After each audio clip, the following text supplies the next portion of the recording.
मैं अंजुल अग्रवाल सरव एजुकेशन से। हम डिस्कस कर रहे हैं मैक्रो इकोनॉमिक्स 12th स्टैंडर्ड का chapter aggregate demand and it's components. अब तक हम इस चैप्टर में एग्रीगेट डिमांड के बारे में अच्छे से समझ चुके हैं, सेक्टर्स ऑफ इकोनॉमी भी हमने डिस्कस किए और हमने ये भी समझा कि कंजम्पशन फंक्शन और सेविंग फंक्शन किस तरीके से काम करता है। आज के लेक्चर में हम बात करने वाले हैं प्रोपेंसिटी के बारे में। पिछले कुछ लेक्चर्स में हमने शब्द सुने MPC, MPS, marginal propensity to consume, marginal propensity to save, ये शब्द हमने सुने, राइट। अब इसमें ये जो वर्ड यूज हो रहा है प्रोपेंसिटी, ये हमें क्या बोलना चाहता है, इसका मतलब क्या है, और कुछ टर्म्स एपीसी, एपीएस जैसी टर्म्स के बारे में हम इस लेक्चर में बात करने वाले हैं। तो शुरू करते हैं। सबसे पहले समझते हैं कि भाई प्रोपेंसिटी होता क्या है। प्रोपेंसिटी शब्द यूज किया जाता है प्रपोर्शन के लिए। तो यानी कि जब भी आपको प्रोपेंसिटी शब्द निकालने के लिए बोला जा रहा है तो बेसिकली वो आपको पूछ रहे हैं कि यार इन दोनों चीजों का, दो चीजों का आपस में प्रपोर्शन क्या है।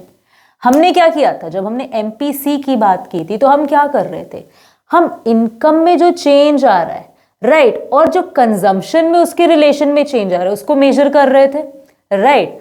अब प्रोपेंसिटी शब्द में क्या बोल रहे हैं कि कितना प्रोपोर्शन चेंज आता है किसी चीज में इन रिस्पॉन्स टू अदर चीज। हाँ, यानी कि फॉर एग्जाम्पल आपकी इनकम में 100 रुपीज का चेंज आ गया और उसके रिस्पॉन्स में आपकी कंजम्पशन में कितना चेंज आ गया, 80 रुपीज का चेंज आ गया। तो आप बेसिकली यहाँ पे क्या बात कर रहे हो, आप बात कर रहे हो कि इनकम का कितना प्रोपोर्शन कहाँ जा रहा है, कंजम्पशन के लिए जा रहा है।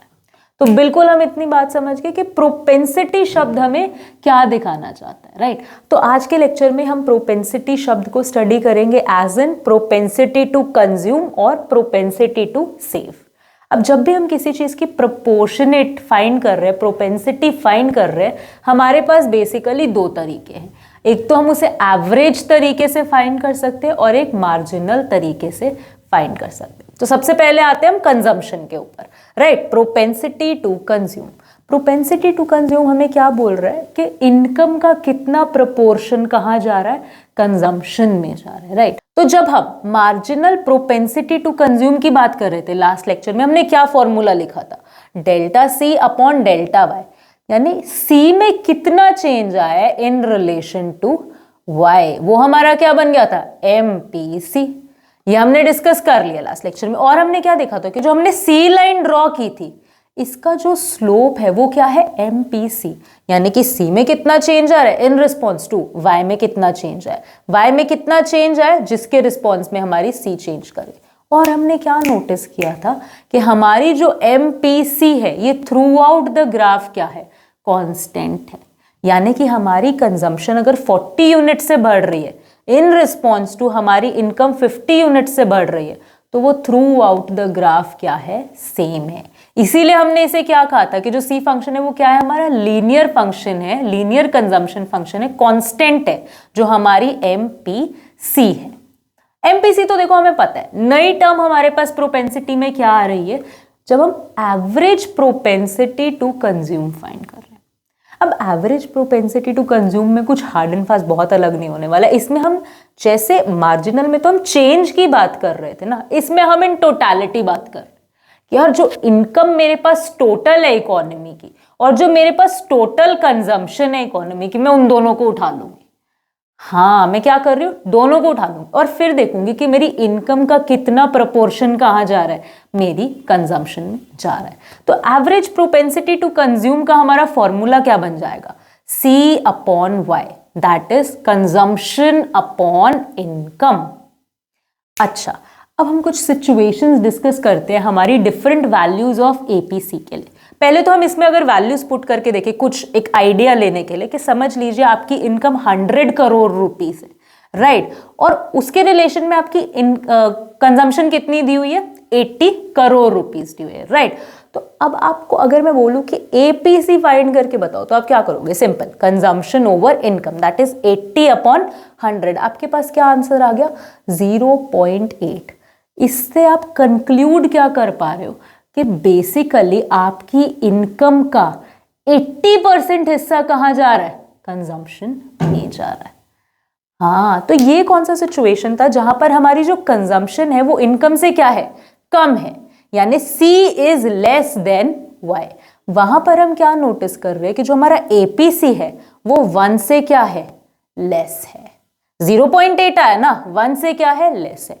यही अगर मैं कहूं कि मेरी जो कंजम्पशन है वो मेरी इनकम को एक्सीड करती है, यानी कि मेरी इनकम 100 करोड़ रुपीस है लेकिन जो मेरी कंजम्पशन है वो उससे ज्यादा है, 120 करोड़ रुपीस है, उस केस में जो मेरा आंसर आएगा, हाँ, एपीसी की वैल्यू आएगी वो क्या होगी, ग्रेटर देन 1। इसका क्या मतलब है कि मैं कुछ सेविंग्स यूज कर रही हूं बेसिकली, कि जो मेरी कंजम्पशन है वो अभी इनकम क्या कर रही है, पूरा नहीं कर पा रही है उसे। उस केस में हम जब एपीसी ग्रेटर देन 1 निकल के आते तो हम क्या कंक्लूड कर पाते हैं कि जो मेरी कंजम्पशन है वो मेरी इनकम से क्या है, ज्यादा है, क्योंकि बेसिकली मेरा न्यूमरेटर बड़ा है ना डिनोमिनेटर से, तो मैं क्या बोल रही हूँ कि मेरी कंजम्पशन ज्यादा है, C is greater than Y।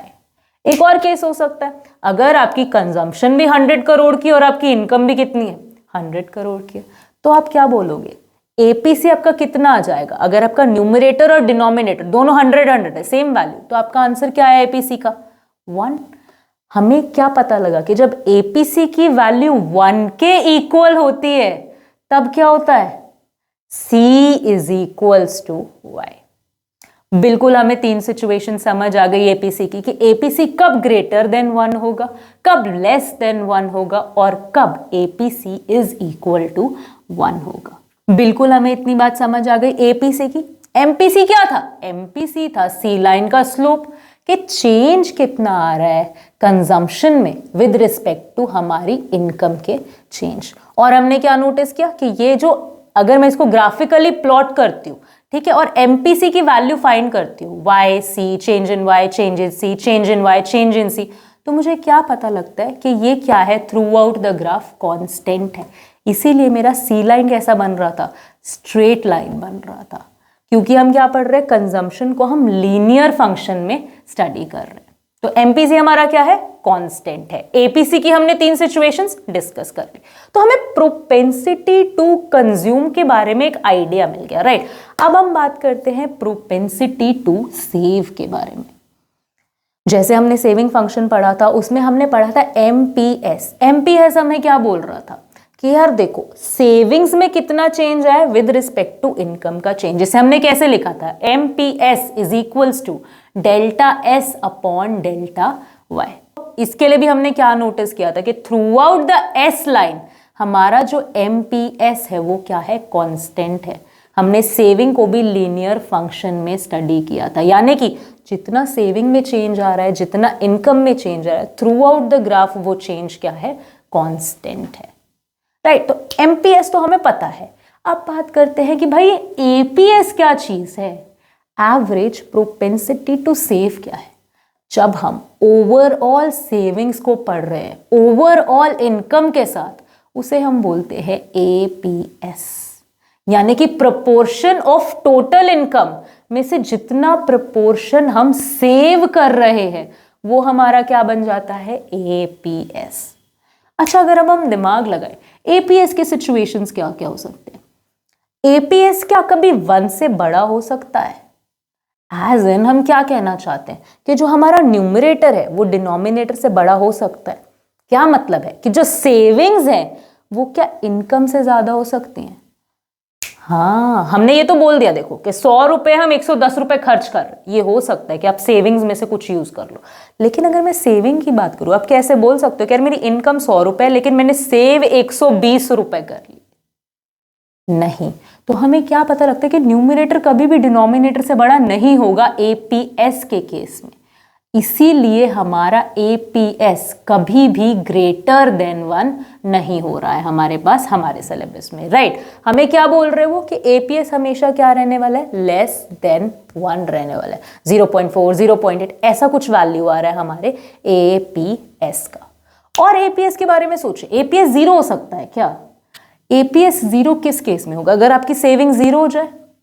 अगर मैं जितना भी इनकम जनरेट कर रही हूं उतना ही मैं क्या कर दूं, खर्च कर दूं। 100 करोड़ कमाया, 100 करोड़ कंजम्पशन, तो मेरी सेविंग की वैल्यू क्या हो जाएगी, 0 हो जाएगी। तो अगर मेरा APS सेविंग अपॉन इनकम है, 0 अपॉन इनकम है, तो मेरी APS की वैल्यू क्या आ जाएगी? 0 आ जाएगी।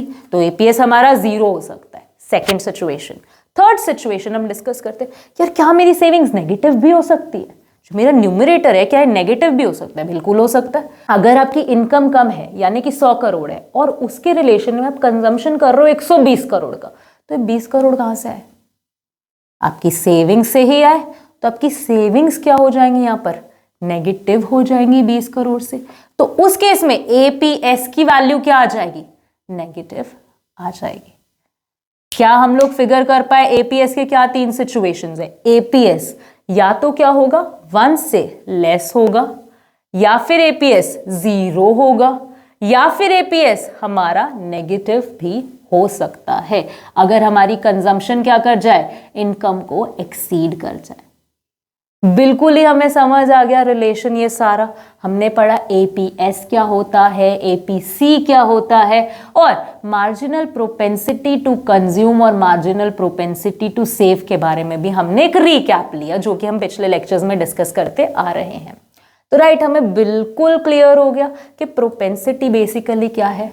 होपफुली आपको ये चैप्टर क्लियर हो गया होगा। अगर इस चैप्टर से रिलेटेड आपके कोई भी डाउट्स है, कोई भी क्वेरीज है, तो आप कमेंट सेक्शन में ड्रॉप कर सकते हैं, वरना डिस्क्रिप्शन में दिए गए चैनल्स पे आप हमसे कांटेक्ट भी कर सकते हैं।